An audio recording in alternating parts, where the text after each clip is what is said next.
Duduk Bapak Ibu. Shalom, selamat pagi. Puji Tuhan, kita kembali berkumpul, beribadah, bersekutu bersama-sama.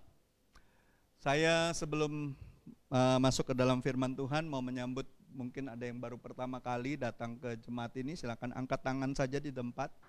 Ada beberapa orang. Puji Tuhan, ada keluarga Bapak Gunawan, terus ada teman daripada Pak Asen, ya. Saya percaya hari ini adalah hari yang penuh sukacita. Nanti salah satu dari mereka akan dibaptis hari ini, karena sudah memberikan diri untuk sungguh-sungguh sama Tuhan. Nanti mari sama-sama kita saksikan sebagai satu jemaat. Saya percaya satu orang bertobat seisi sorga bersukacita. Amin. Bukan hanya keluarga yang bersukacita, bukan hanya kita sebagai orang percaya yang bersukacita, tapi kita harus tahu ada sorga yang bersukacita. Jadi jangan berhenti memberitakan Injil, ya. Masalah nggak akan pernah berhenti, saudaraku. Tantangan nggak akan pernah berhenti. Tapi kita juga harus tahu kuasa Tuhan jauh lebih besar daripada tantangan kita. Jangan pernah berhenti beritakan kabar baik. Amin. Jangan pernah berhenti, karena Tuhan itu terlalu baik bagi kita. Ya. Nah, hari ini kita akan belajar, kalau minggu lalu kita belajar tentang bagaimana bangkit dan membangun, terambil dari kitab Nehemia. Saya mau mengajak kita semua, ingat ya, membangun kemarin itu disampaikan bukan masalah gedung. Bukan hanya itu, sebenarnya yang dibangun itu harusnya tuh diri kita. Ini loh bait Allah yang hidup itu, yang gak bisa dirubuhkan siapapun juga. Kalau gedung bisa dirubuhkan, bisa dihancurkan, betul? Tapi tubuh Kristus itu dibangun atas batu-batu hidup, yaitu saudara dan saya. Tidak akan pernah diruntuhkan oleh siapapun, ya, karena ada Kristus di dalam kita, ada kuasa Tuhan. Ya, kemarin berapa hari ini saya sharingkan di komselnya Keluarga Sejahtera, ya, bahwa banyak kali kita sibuk melayani, bekerja, berbisnis, apapun kita sibuk, seolah-olah semua untuk Tuhan. Ya, seolah-olah kita tuh melakukan untuk Tuhan, ngomongnya itu rohani untuk Tuhan. Tapi kita lupa esensi yang paling penting ketika kita menyerahkan hidup kita sama Tuhan, dan waktu Tuhan sudah pilih kita, adalah untuk menyertai Dia. Ya, baca itu, ya, firman Tuhan, ya, di Injil Markus 3 itu, saudara, ketika Yesus pilih orang-orang yang menjadi muridnya, Dia tuh pilih untuk menyertai Dia. Ya. Artinya Dia itu ingin kita terus sama-sama dengan Dia. Baru dibilang Dia menyuruh mereka untuk memberitakan Injil, lalu memberi mereka kuasa untuk mengusir setan-setan. Itulah tanda orang percaya yang pertama, mengusir setan. Kalau ditanya apa tanda orang Kristen yang pertama? Mengusir setan. Tanda orang sungguh-sungguh percaya Yesus. Tapi orang lupa. Mereka sibuk setelah itu beritain Injil, lakukan ini, lakukan itu. Tapi lupa dengan esensi ngikut Tuhan itu adalah mengikuti Dia. Berjalan bersama Dia setiap hari. Saya mau tanya sama saudara, pagi ini ketika saudara bangun, apakah Yesus yang menjadi pikiran saudara yang pertama? Apakah benar Yesus yang muncul di pikiran saudara? Apa yang muncul pertama kali di pikiran kita? Waktu kita mau sarapan, mau makan, mau apa, mau kerja, apakah Yesus di pikiran kita? Pertanyakan itu sama diri kita. Atau kita seolah-olah kita kerja, kita melayani, kita lakukan banyak hal, seolah-olah kita ngomong semua untuk kemuliaan Tuhan. Tapi sebenarnya kita nggak memikirkan Dia, kita nggak berjalan sama Dia. Kita pakai kekuatan kita sendiri. Ujung-ujungnya apa? Kita ngakunya apa? Capek, letih, lesu. Stres Tuhan ngikut Engkau. Padahal betul nggak kita mikirin dia? Dalam 24 jam, berapa banyak kita mikirkan dia? Berapa banyak kita bicara sama dia?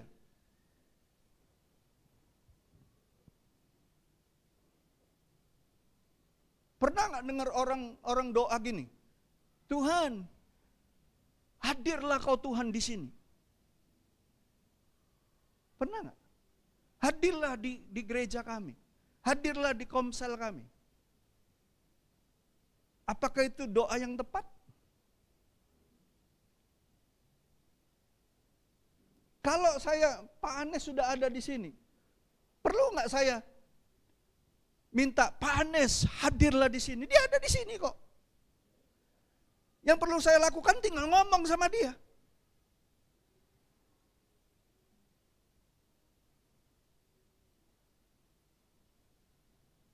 Tiap hari Tuhan hadir nggak sama kita? Tuhan beserta kita nggak? Seringkali kitanya yang nggak beserta dia. Karena kita nggak pegang tangan dia, kita nggak ngobrol sama dia, kita nggak berjalan sama dia. Ngakunya kita murid Tuhan. Giliran sudah pergi lakukan banyak hal seolah-olah untuk Tuhan, ketika kita dapat masalah, ketika kita capek, ketika kita bergesekan satu dengan yang lain, ujung-ujungnya kita ngomong, Tuhan kenapa seperti ini? Kenapa seperti ini? Kenapa ini terjadi? Aku kan sudah melayani. Aku kan udah gini, aku kan udah gitu. Padahal Tuhan mau seumur hidup kita, Dia ingin kita menikmati Dia, berjalan bersama dengan Dia. Ingat nggak 2 murid yang jalan ke Emmaus? Berjalan dengan Yesus, hati mereka berkobar-kobar. Kalau hati berkobar-kobar karena kasih Tuhan, nggak perlu dipaksa melayani orang. Dia akan cerita tentang kebaikan Tuhan. Kalau kita jalan sama Tuhan, ketemu orang yang punya keterikatan, punya dosa, siapa yang akan beri kita kuasa untuk mendoakan, untuk menyatakan kuasa Tuhan? Tuhan, bukan kita. Makanya Yesus waktu murid-muridnya pulang ngelapor, kasih report, setan diusir dalam namamu. Oh, kami lihat setan lari, tunggang langgang. Tuhan bilang, bukan itu yang paling penting. Yang paling penting itu namamu ada di surga. Saya rindu jemaat Tuhan, ayo. Setiap hari kita tuh nikmatin Tuhan. Berjalanlah bersama Tuhan.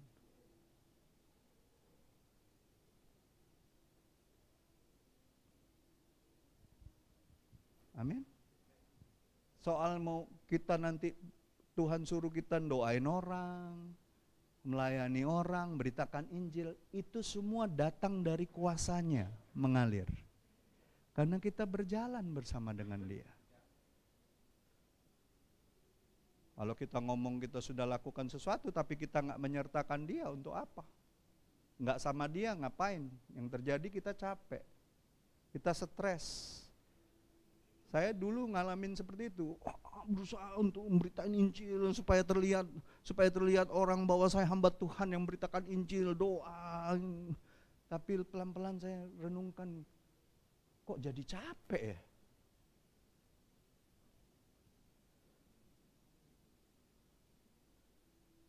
Tapi setelah ngerti, oh Tuhan itu maunya kita nyertain Dia kemanapun. Tiap hari kita ngobrol sama Dia, connect sama Dia. Ketika ada orang yang kita lihat, Tuhan bilang, doain orang itu. Ngomong sama dia. Kita melayani nggak pakai kekuatan kita. Kita enjoy, karena apa? Yang kita lakukan, apa yang kita dengar dari Dia. Makanya Yesus selalu bilang, apa yang kulakukan, itu yang aku dengar dari Bapakku. Makanya dia ngadepin musuh pun, yang mau bunuh dia nggak stres. Tenang aja dia. Amin? Ada amin? Saudara mau dipakai Tuhan di sisa waktu 2025 ini? Untuk menikmati Yesus setiap hari.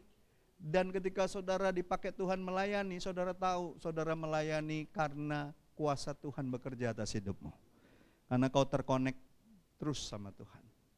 Bukan karena ingin kelihatan rohani, bukan karena ingin kelihatan berbuah. Bukan. Tapi karena Tuhan, kita jadi peka dengan perkara-perkaranya. Ya. Mari kita lihat. Hari ini saya beri judul Bangkit untuk Perubahan. Ya. Mazmur 139 ayat 23 dan 24 kita baca sama-sama. 2, 3. Selidiki aku, ya Allah, dan kenallah hatiku. Ujilah aku dan kenallah pikiran-pikiranku. Lihatlah apakah jalanku serong, dan tuntunlah aku di jalan yang kekal. Bukan hanya benar, kekal. Amin. Ada amin Bapak Ibu? Ya. Saya mau kasih tahu Bapak Ibu yang terkasih, kita semua sepakat ya, bahwa perubahan adalah bagian yang tidak terhindarkan dalam hidup kita. Betul tidak? Berbicara tentang perubahan tentunya terkait dengan apa? Tekanan-tekanan untuk membuat kita, menyertai kita untuk berubah. Sekecil apapun perubahan tersebut, tentunya kita perlu apa? Penyesuaian diri untuk mengikutinya. Ya. Saudara masih ingat nggak waktu kita dari anak-anak ke remaja? Ada nggak perubahan? Fisik tentunya, betul nggak? Tiba-tiba kalau laki-laki, kok suara berubah ya? Halo? Kok tiba-tiba muncul jakun? Ngapa ada jendol-jendol ini? Betul tidak? Yang wanita juga akan ngalamin. Dari anak-anak ke remaja ada perubahannya, betul tidak? Ya, saudara ngerti sendirilah. Terus dari remaja menjadi dewasa, ada nggak perubahan? Ada. Cara berpikir berubah, cara kita berpakaian berubah, betul nggak? Ada di sini yang saudara lihat cara berpakaian dia dari 20 tahun yang lalu masih remaja misalnya atau anak kecil, tiba-tiba sampai sekarang dia masih pakai baju kayak anak kecil. Ada? Yobel 10 tahun yang lalu dengan sekarang berubah nggak? Jauh berubah. Udah jenggotan dia sekarang.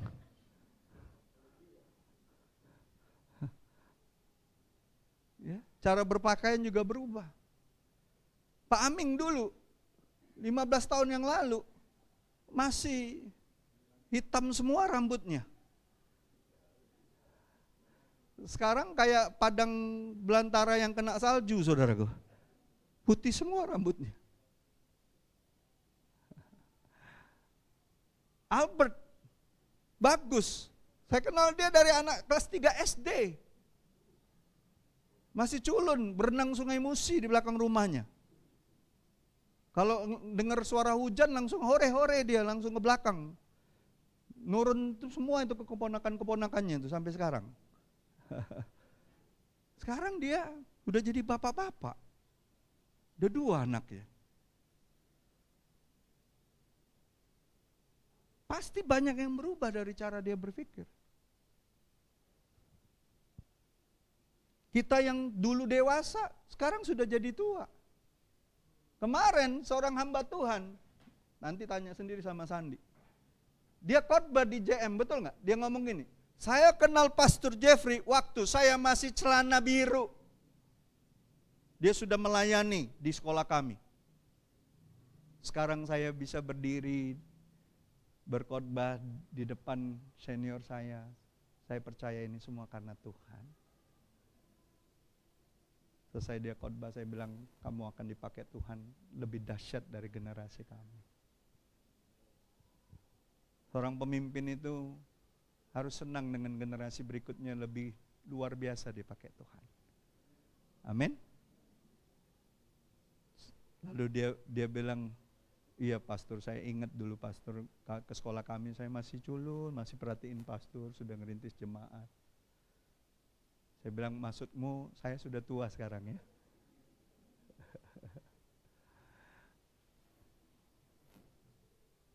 Pasti ada yang berubah. Amin. Saya dulu nggak kenalin dia waktu dia sekolah.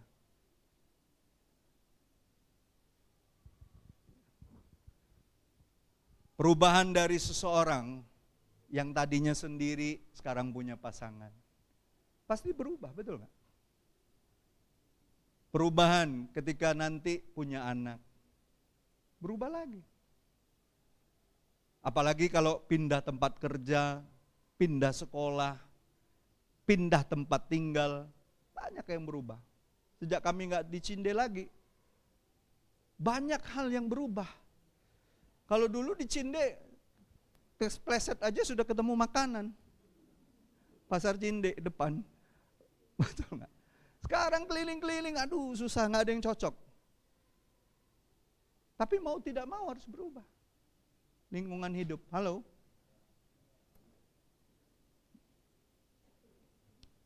Jadi Bapak Ibu, ketahuilah perubahan adalah bagian yang tidak terhindarkan. Sebagai anak Tuhan kita harus tahu bahwa Tuhan mau kita berubah. Tuhan mau kita transformasi. Dari mana mulainya? Dari mana kita mulai? Perubahan dimulai dari mana? Dari hati. Bukan dari apa yang tampak luarmu. Karena apa? Karena dari hatimu disitulah letak sumber kehidupanmu. Sumber kehendak, pemikiran, keinginan, pertimbangan, penilaian, cara pandang, cara kita menyikapi banyak hal, itu semua dimulai dari hati. Kalau hatimu bersih, maka pikiranmu positif terhadap semua persoalan. Terhadap orang-orang di sekitarmu. Tapi kalau hatimu nggak berubah, tetap negatif, kotor, banyak prasangka, banyak praduga, kau akan sulit untuk berubah. Sulit. Kau akan sulit. Kalau bahasanya Kostehe itu banyak luka yang menua. Disimpan semua luka-luka batinnya. Menua. Dan ujungnya apa? Menghitam. Ujungnya apa? Mati hati nuranimu. Kau nggak punya belas kasihan lagi sama orang. Sebuah perubahan yang radikal yang dapat mengguncangkan, meruntuhkan tiang-tiang fondasi kenyamanan kita itu dimulai dari hati. Pertanyaannya, apakah kita siap untuk perubahan itu? Siap nggak untuk perubahan sejati itu?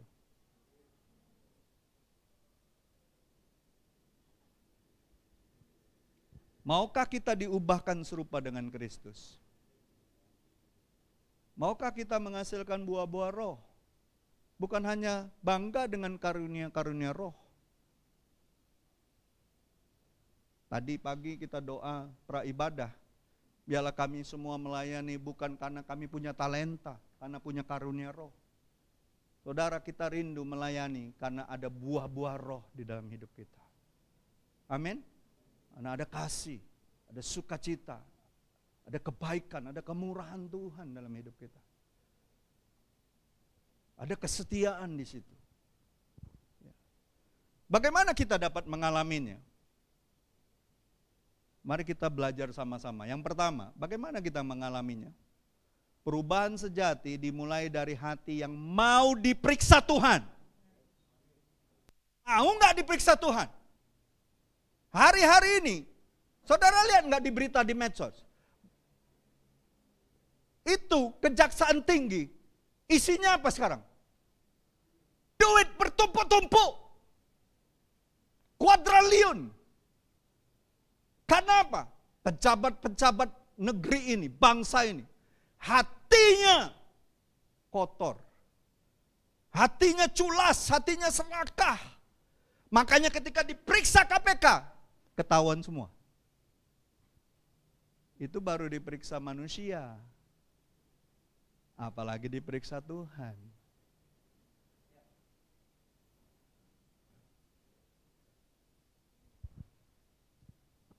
Saya mau tanya sama saudara, waktu Daud ketahuan jatuh dalam dosa, dia cuma minta satu, jangan diambil dalam hidupnya. Apa?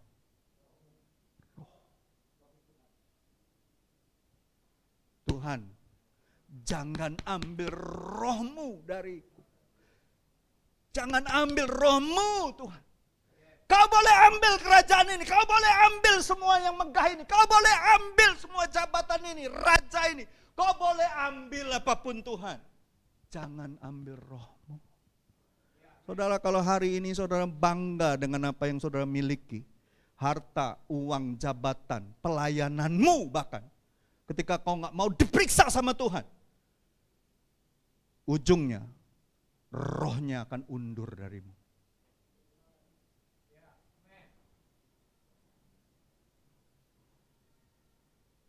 Ini bukan main-main. Ini bukan pekerjaan manusia. Ini pekerjaan Tuhan.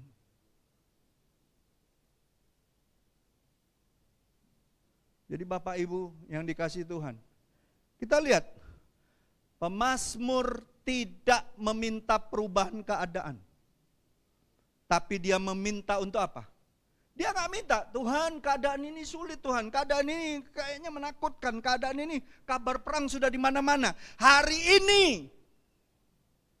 instalasi nuklirnya Iran itu hancur lebur, dibom sama Amerika. Tidak ada yang tersembunyi.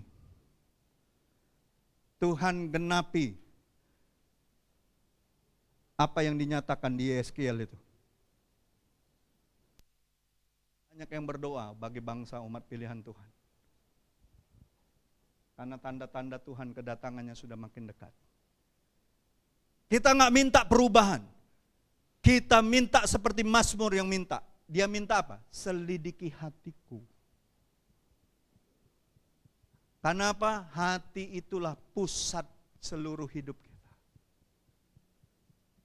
Jagalah hatimu dengan segala kewaspadaan, karena dari situlah terpancar kehidupan. Atau dalam BIMK dikatakan jagalah hatimu dengan segala kewaspadaan, karena dari hatimu menentukan jalan hidupmu. Karena disitulah tempat keputusan, disitulah sikap kita mulai diambil, disitulah tindakan mulai akan dikerjakan, disitulah akan keluar apa yang mau kita katakan. Jadi jangan pernah sembarangan dengan mulutmu, karena itu mencerminkan hatimu. Kalau saudara ngomong, sebenarnya saya nggak bermaksud loh ngomong gitu. Sebenarnya aku nggak maksud hatiku loh ngomong gitu. Bohong. Alkitab katakan apa yang keluar dari mulutmu, keluar dari hatimu. Jadi jaga pertama kali itu di sini, bukan di sini. Makanya direnungkan, dipikirkan, oh ini enak gak ya? Enak gak ya? Membangun gak ya? Bisa mencelakakan orang gak ya? Bisa membuat orang jadi salah prasangka gak sama saya? Perubahan sejati dimulai ketika kita ngapa? Perubahan sejati ketika kita mulai ngapa? Sama hati kita, buka. Bilang sama sebelahmu, kalau kau mau berubah, yang pertama kali yang kau harus lakukan, buka hatimu. Keterbukaan adalah awal pemulihan. Buka hati kita. Ya. Buka hati kita. Untuk apa? Diperiksa, dibentuk sama Tuhan. Betul nggak? Itu kan bunyinya kan? Diperiksa dan dibentuk. Selidiki aku ya Allah, kenalilah hatiku, ujilah aku, dan kenalilah pikiran-pikiranku. Betul nggak? Terbuka sama Tuhan. Siap diperiksa. Sekarang pejabat-pejabat gemetar semua itu kalau sudah mau diperiksa sama KPK. Karena apa? Udah pasti tahu lah kita apa yang mereka kerjakan. Pertanyaannya, kita sebagai anak Tuhan siap nggak diperiksa Tuhan kapanpun?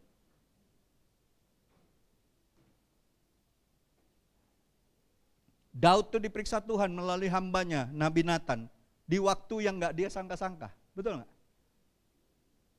Dikala dia pikir dia aman, nggak ada yang tahu perbuatannya, betul? Tapi ketika Nathan bilang kaulah orangnya itu, dia tunjuk wajahnya Daud. Apa yang terjadi sama Daud? Terjerembab dia. Ternyata sehebat-hebatnya kita menyimpan sesuatu yang busuk sekalipun, Tuhan pasti tahu dan akan kasih tahu sama seseorang. Ada orang jadi penyelam keramba. Dia punya keramba di laut. Ini anak Tuhan nih. Penyelamnya. Menyelam. Kan di bawah. Apalagi lautan dalam, Banda. Siapa yang pernah ke Laut Banda? Pak Anies waktu itu pernah nggak? Pernah ya? Lautan Banda itu biru, itu dalam sekali. Karena dia pertemuan lempeng itu. Itu kalau orang-orang timur situ kalau nyelam tuh bisa sampai berapa menit tuh di bawah. Tahan mereka. Nyelam. Tapi di bawah kan gelap sudah. Dia punya keramba. Dia biasa ngambil kerang, ngambil apa namanya? Lobster, ambil apa tuh dari kedalaman itu. Tapi orang kan punya keramba-keramba juga di bawah. Punya masing-masing keluarga.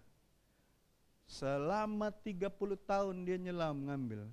Selalu dia ambil punya temannya, tetangganya. Ada yang tahu? Ada yang tahu? Ada. 30 tahun. Sampai suatu hari dia dengar khotbah, Tuhan beserta kita.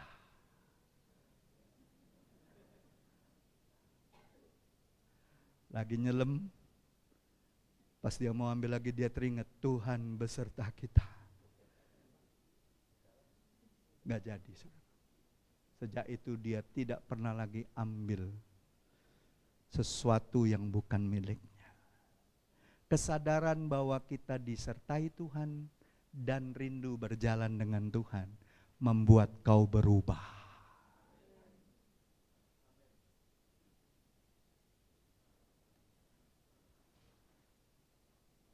Bukan karena ketahuan baru, aduh nyesel, ya memang aku ini ngambil di 3 menit. Bukan. Kesadaran bahwa Tuhan beserta kita dan kita mulai belajar untuk berjalan bersama Tuhan. Itu yang menyadarkan kita. Nggak perlu dipaksa, 30 tahun. 30 tahun nyelam, masa tidak tahu itu punya temannya, tahu kan pasti. Ambil lagi, nggak bisa lepas keinginan maling tadi. Betul tidak? Ada yang bisa melepaskan kita dari tubuh maut ini. Keinginan-keinginan daging kita. Nggak ada kecuali kuasa Tuhan. Nggak ada kecuali firman Tuhan. Nggak ada. Jadi bohong kalau orang cuma didoain aja, terus dia ngalamin sesuatu yang luar biasa tuh. Orang dimulai berubah ketika dia mau diselidiki Tuhan di hatinya.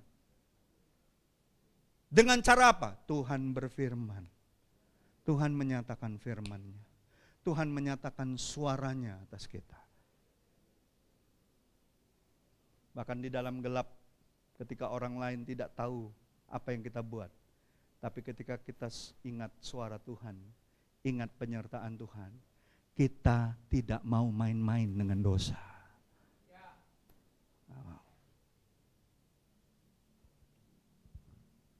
Saya sedih kalau orang ngakunya sudah jadi pelayan Tuhan, hamba Tuhan, tapi tetap aja ngizinkan dagingnya terus yang beroperasi. Firman Tuhan diabaikan. Karena apa? Karena dia pikir dia sudah lakukan banyak hal untuk Tuhan. Hal-hal dosa yang kelihatannya kecil-kecil ini dikompromikan.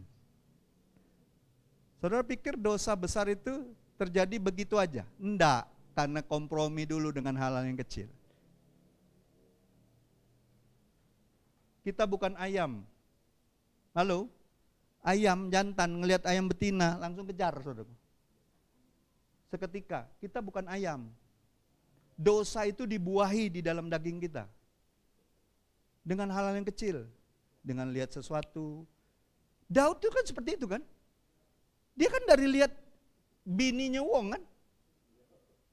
Lihat sekali. Wih, cantik juga ya ngomong sama ini.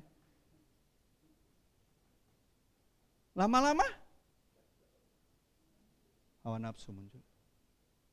Lama-lama dosanya mengingini. Lambat laun berzina.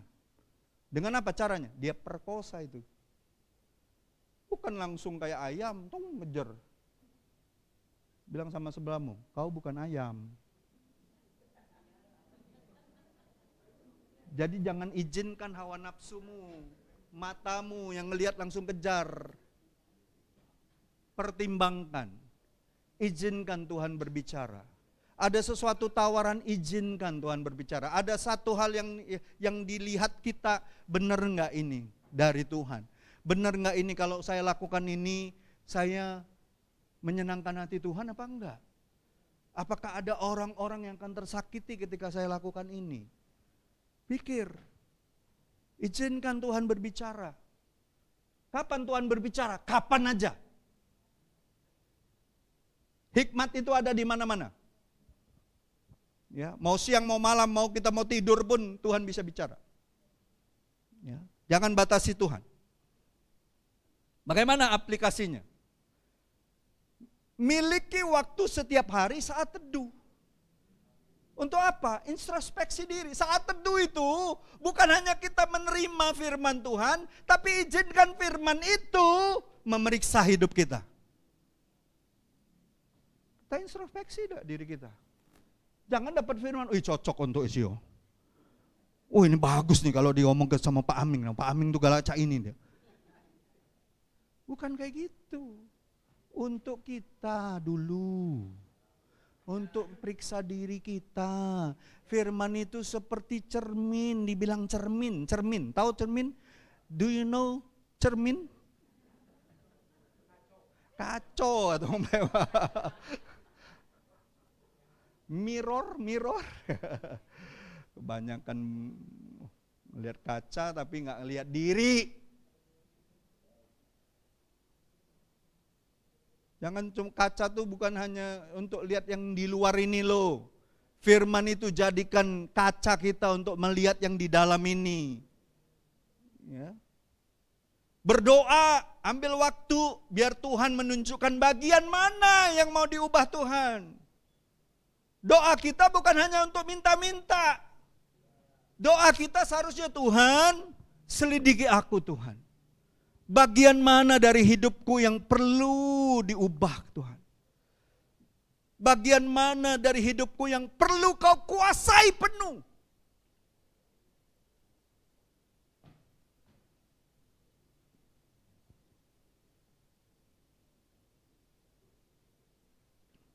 Yesus itu ya, waktu dia keluar dari baptis, Roh Kudus turun kan? Iya kan? Roh Kudus ngurapin dia kan? Betul? Sudah lakukan apapun setelah itu? Menyembuhkan orang sakit? Ngusir setan? Belum lakukan apa-apa. Roh Kudus bawa kemana? Padang gurun, diuji dulu, diuji. Bilang sama sebelahmu, kalau kau kepenuhan Roh Kudus, kalau kau dipenuhi Roh Kudus, kalau kau sudah terima Roh Kudus, pertama kali yang akan dilakukan Roh Kudus, nguji kau.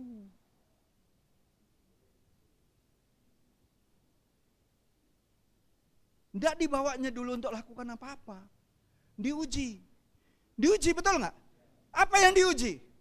Apa yang diuji? Keinginan-keinginan kita ini loh. Iblis kan ujinya itu. Kan dia lapar, betul nggak? Batu jadi roti suruh, betul nggak?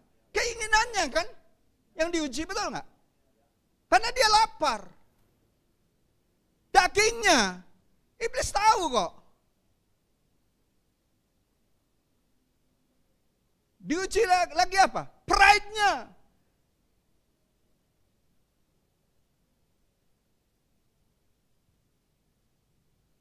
keinginan aktualisasi dirinya.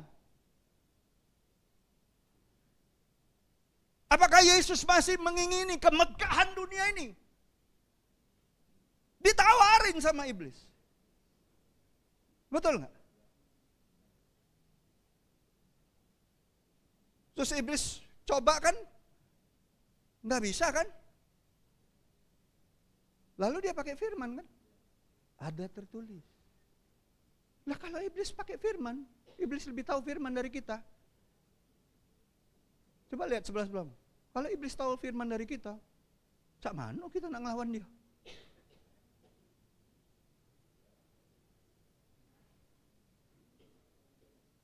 Kalau enggak kita betul-betul ngalamin firman yang menjadi daging kita. Amin. Baru setelah pencobaan yang ketiga, iblis pergi dari hadapannya, tapi dibilang iblis nggak jauh-jauh. Bilang sama sebelahmu, iblis tuh nggak pernah jauh-jauh dari kau. Dia nunggu kesempatan ketika kau lemah dia serang.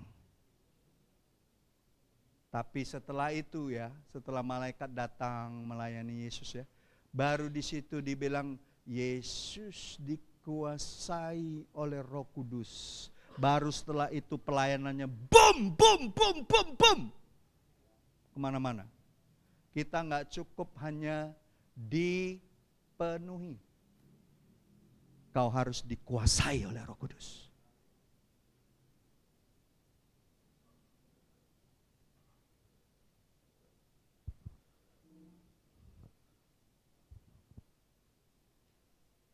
Siapa yang pernah kalau masuk satu tempat ini mau goosebump, merinding.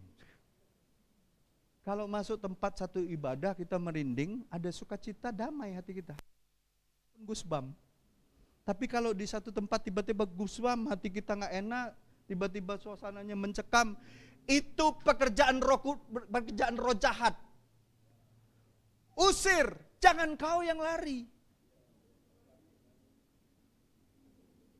Tengah malam nak ke WC, mama.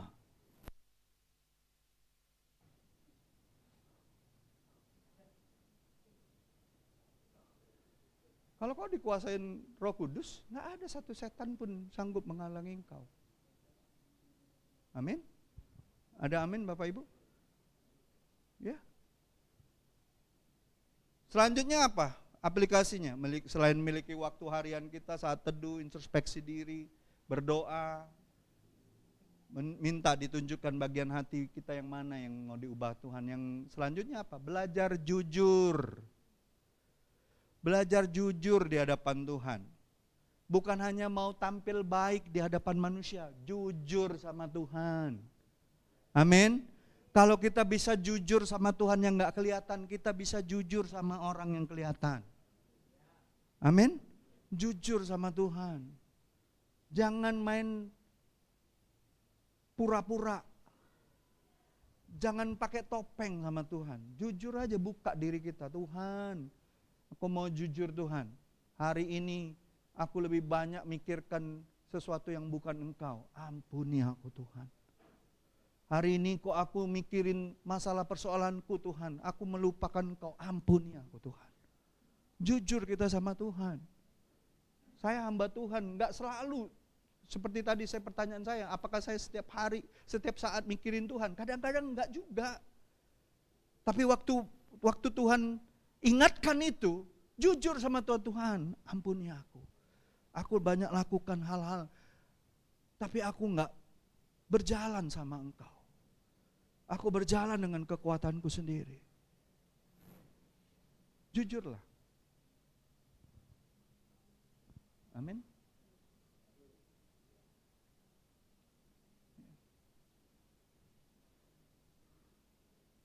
Yang kedua, perubahan sejati itu adalah pekerjaan Tuhan. Bukan hasil usaha diri. Coba kita ke Injil Yohanes. Yohanes 15 ayat 4 dan 5 dikatakan apa? Yesus berkata, di luar aku kamu tidak dapat berbuat apa-apa. Iya kan?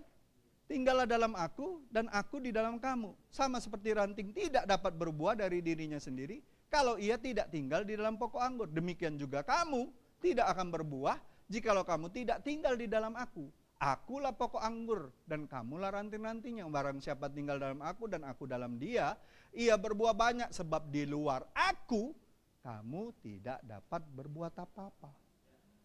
Banyak orang itu ya berusaha untuk berubah agar penampilannya kelihatannya baik, kelihatannya rohani, dan merasa lebih baik dari orang lain. Tapi Tuhan itu mau dan menghendaki perubahan kita itu berasal dari persekutuan dengan Dia. Melekat, berjalan bersama Dia, bukan pencitraan.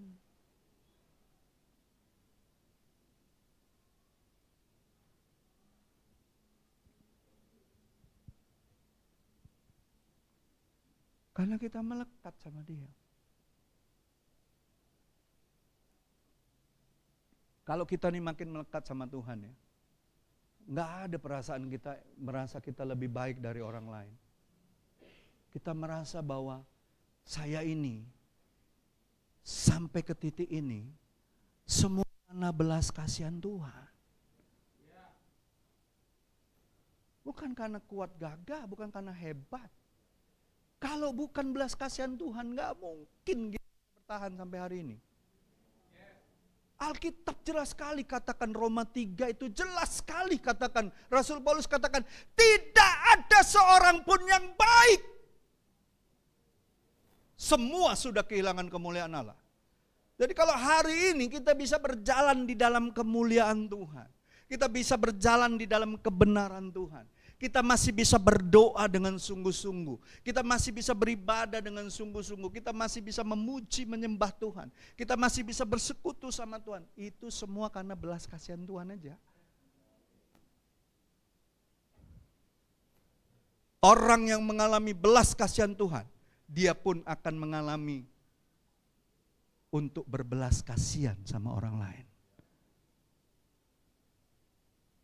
Saya nggak pernah tuh ngelihat orang yang sudah ngalamin Tuhan sungguh-sungguh berbelas kasihan sama orang lain masih tetap garang, marah, masih menganggap dirinya lebih baik. Enggak. Makin hari makin sadar dia. Ini orang. Saya mau tanya, ada yang di sini kita semua qualified di hadapan Tuhan? Dari zaman perjanjian lama sampai perjanjian baru, ada yang bisa qualified, nyatakan diri saya qualified di hadapan Tuhan? Nggak ada. Semua karena Tuhan yang pilih kita. Semua karena anugerah Tuhan. Nggak ada yang qualified gitu ini. Nggak ada. Bahkan waktu Allah Yahweh memilih raja untuk Israel, nggak ada yang qualified loh. Nggak ada. Tapi Tuhan pilih. Coba bilang sama sebelahmu, kau tuh sebenarnya nggak layak, tapi Tuhan pilih.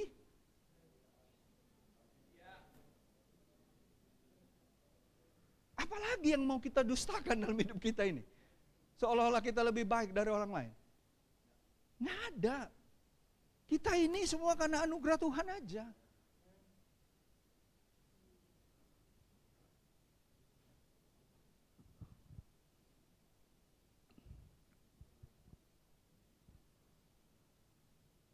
Perubahan dari persekutuan dengan Tuhan itu berbicara apa? Perubahan yang akan membuat kita mengalami perombakan total.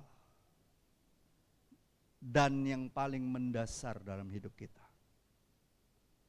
Perubahan seperti yang tidak dapat kita usahakan dengan kekuatan dan kemauan kita sendiri. Dan itu semua didorong oleh sesuatu yang lebih besar dari kekuatan kita. Yaitu untuk apa? Bukan supaya Yesus bekerja melalui hidup kita. Tapi Dia ada dan sudah ada untuk melakukan segala perbuatan yang baik dalam hidup kita. Ingat gak Efesus 2 ayat 10 kemarin Ibu Irma bagi? Kita ini adalah buatan Allah. Diciptakan, betul? Untuk melakukan itu, Dia yang mengerjakannya, bukan kita. Jangan ada orang yang bermegahkan diri. Betul tidak? Iya. Perombakannya itu total. Kita ini rusak total tadinya karena dosa, betul nggak? Total depravity, rusak total. Tapi oleh darah Yesus kita dipulihkan kembali, dijadikan baru. Supaya apa? Dia yang bekerja di dalam dan melalui kita. Bukan karena kita berusaha supaya Dia bekerja. Dia yang bekerja di dalam kita. Bukan usaha kita. Itulah dahsyatnya perubahan. Transformasi yang Tuhan buat. Metanoia yang Tuhan buat. Kalau orang merasa dirinya berubah menjadi sesuatu yang lebih baik karena kekuatannya sendiri, seringkali orang itu akan menyombongkan diri. Saya lebih cinta Tuhan daripada kamu. Saya lebih taat dibandingkan kamu. Saya lebih baik dibandingkan kamu. Pasti ada perasaan-perasaan itu. Tetapi waktu kita berubah, tidak didasarkan perbuatan-perbuatan kita. Yang terjadi apa? Kerinduan kita selalu adalah untuk mengosongkan diri dan diisi oleh Kristus setiap hari.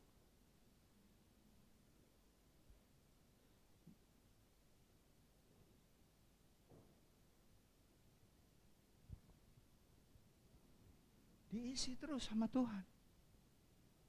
Yesus saja mengosongkan diri dan mengambil rupa seorang hamba lah kita. Seolah-olah kita semua isi, yang kita jadi orang berisi karena kita yang isi. Mana bisa? Mana bisa?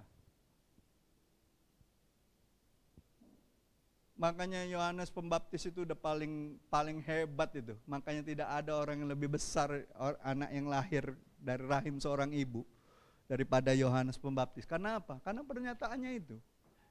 Aku makin kecil, Yesus makin besar. Di dalam segala kesuksesan pelayanan dia, ribuan orang dibawa kepada Tuhan, betul tidak?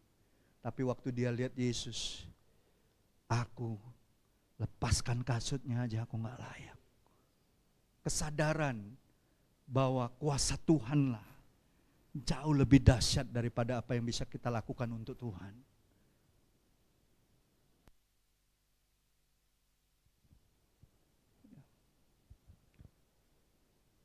Ingat ya, Allah kita itu tidak pernah berubah.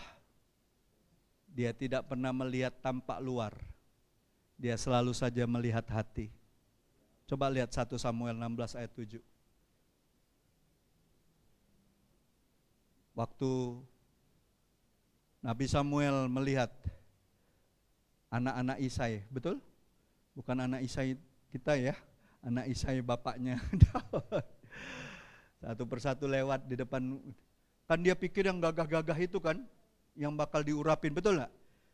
Tapi waktu ketika Daud dilupakan kan bapaknya kan baru ingat kan, ada lagi dah anak kau, kata Samuel, betul gak? Masih ada dah anak kau.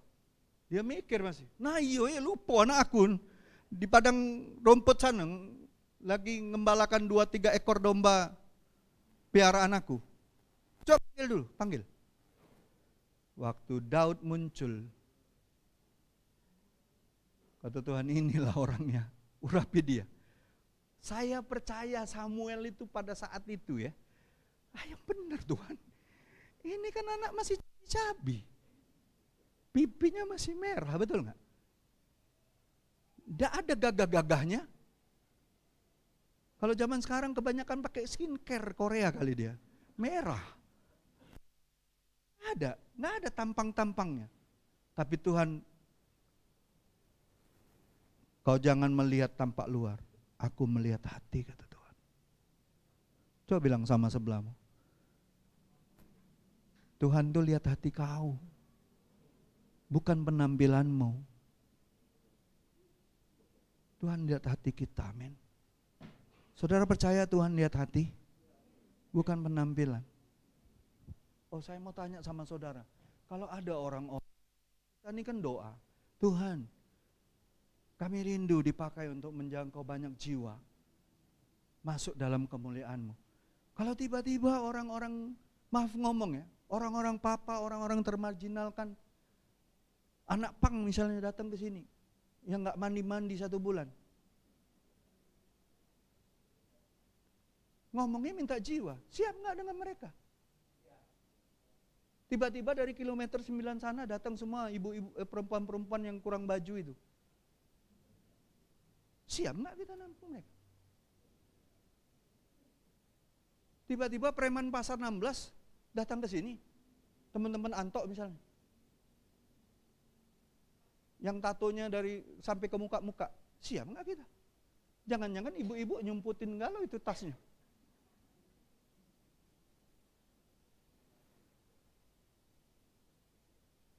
Kesadaran bahwa kita ini dirubah total sama Tuhan.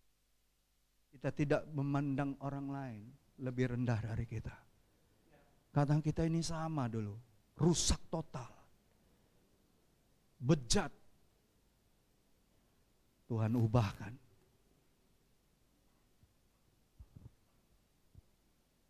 Di mata Tuhan kita ini semua sama. Anak-anaknya yang Dia kasih. Kalaupun kau anak yang berasa kau paling gak bisa apa-apa di antara anak Tuhan yang lain, Tuhan tetap mengasihimu. Sayang sekali dengan kamu. Pak Aming, ingat gak waktu Sen-Sen belum bisa apa-apa Pak? Gawinya nangis Pak, minta susu.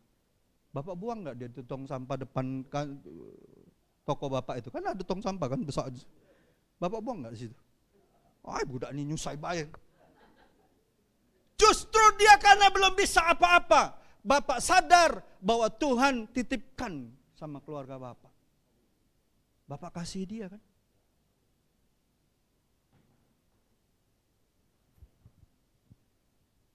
Saya ingat Yobel waktu umur baru 1 bulanan. Nangis terus. Kalau sudah tengah malam itu nangis terus. Kayak dia ngeliat setan bentayangan terus setiap malam. Di rumah yang di kilometer 9 itu. Nangis terus. Dan kami tahu memang ada roh jahat. Dia nangis terus. Ibu Irma memang kami gantian. Dia suruh tidur dulu. Nanti tengah-tengah subuh lewat itu jam 2, jam 3 baru gantian. Tapi saya yang jaga dari jam 10 itu. Pertama-pertama sih masih tenang ya. Masih saya nyanyi-nyanyi. Tengah malam udah capek, udah ngantuk, udah segala macam lah perasaan. Dia nangis terus. Ada rasanya mau marah. Budak ini.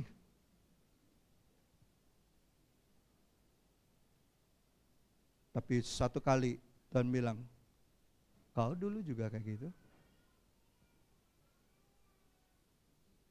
Kau juga dulu kayak lebih parah dari dia. Lalu apa yang terjadi? Tanpa saya sadar, air mata saya mengalir. Saya peluk dia. Tuhan terima kasih. Tuhan bilang gini, aku percayakan pusakaku ini untuk kamu, karena aku tahu kau bisa diandalkan.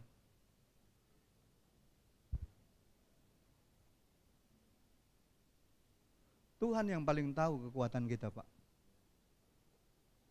Walaupun kadangkala kita merasa diri kita nggak kuat.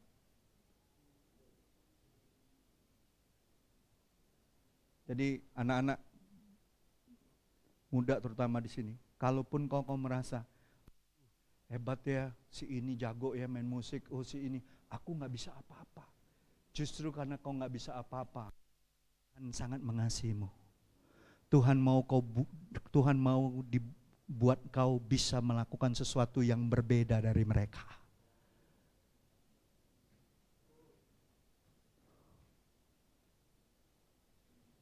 Amin. Ada amin Bapak Ibu? Anak-anak muda, amin. Percaya Tuhan punya cara untuk membuat engkau bisa melakukan sesuatu yang di luar orang lain bisa lakukan.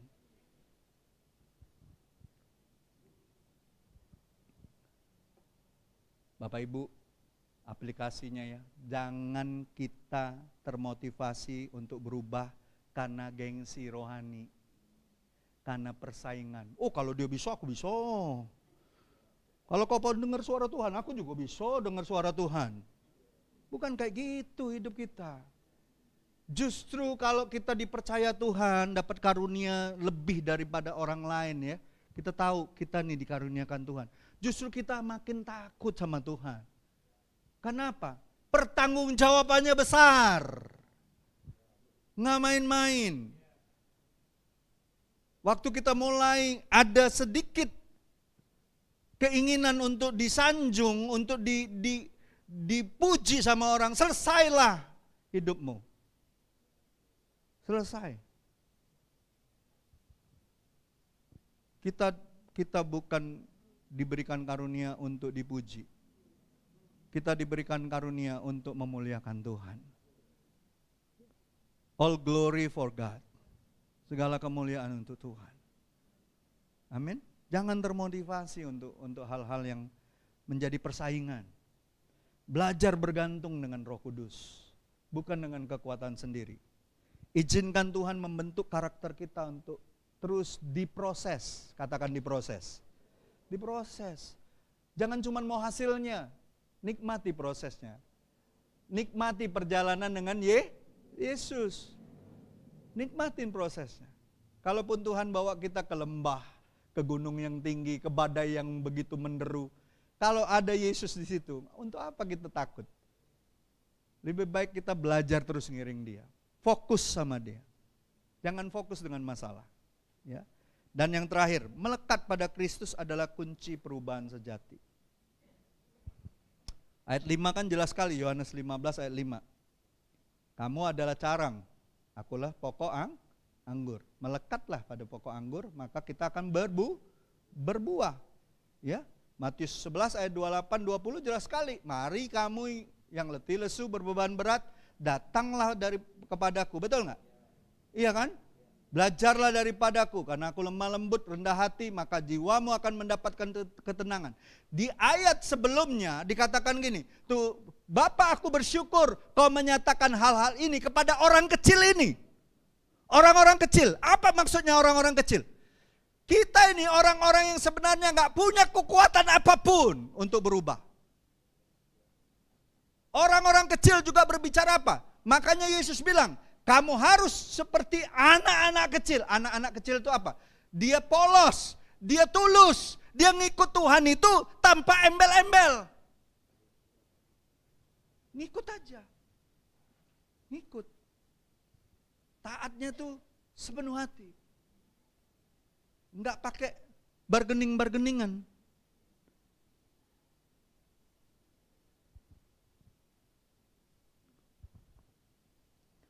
Ranting itu nggak bisa hidup tanpa pokok. Harus melekat dengan pokok. Jadi hidup kita hanya bisa berubah ketika kita tinggal di dalam Yesus. Di luar itu nggak bisa. Yesus itu kan ngundang setiap hari, datanglah yang letih lesu berbeban berat. Tinggal di dalam Dia. Datang melekat sama Tuhan. Ngalamin perubahan dari Tuhan.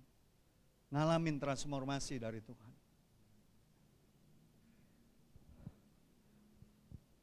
Saudara, kita jangan jadi ranting yang dekorasi diri dengan buah-buah tempelan.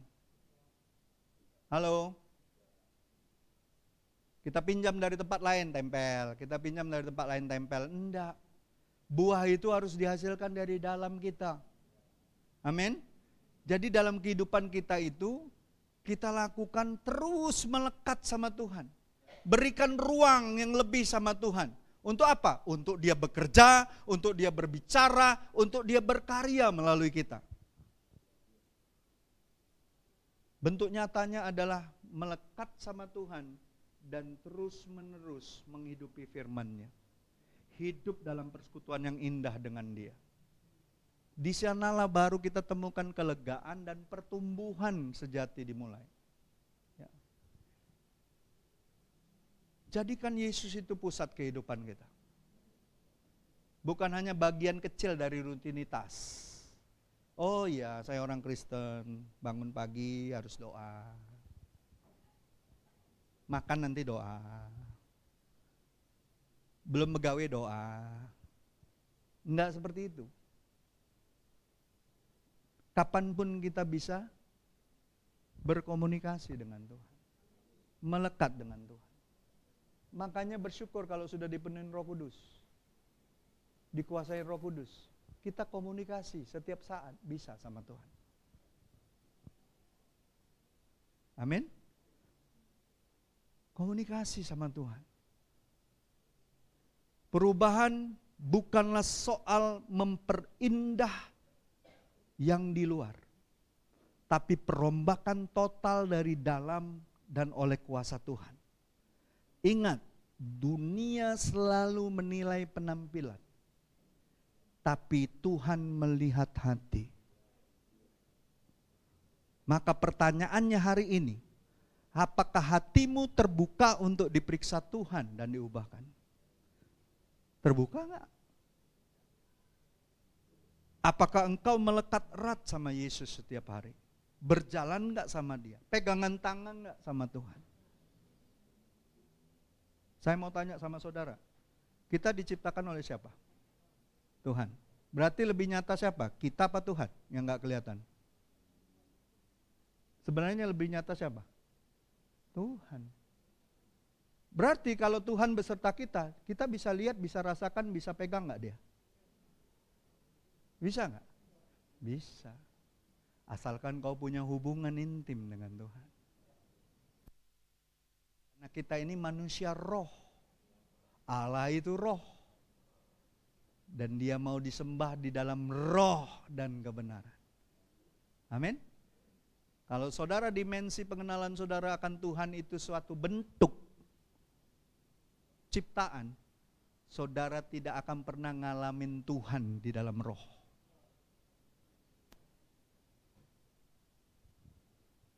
Coba perhatiin saya. Yesus sebelum naik ke sorga Dia bilang apa? Lebih baik aku pergi supaya Roh Kudus turun atas kamu. Artinya apa? Artinya Dia tidak mau hanya terbatas ada di Yerusalem. Dia mau tinggal di dalam kita dan mau tinggal di dalam seluruh orang percaya yang ada di seluruh dunia. Ada di dalam Albert, ada di dalam Pak Aming, ada di dalam Yobel, ada di dalam Sandi, ada di dalam kita, ada di dalam semua orang percaya. Dia tidak mau dibatasi. Makanya bersyukur kalau Roh Kudus turun atas kita. Saya percaya hari-hari ini Roh Kudus akan mengguncangkan dasar-dasar iman kita. Supaya apa? Tinggal yang tidak terguncangkan. Saudara mau? Saya undang tim pujian maju.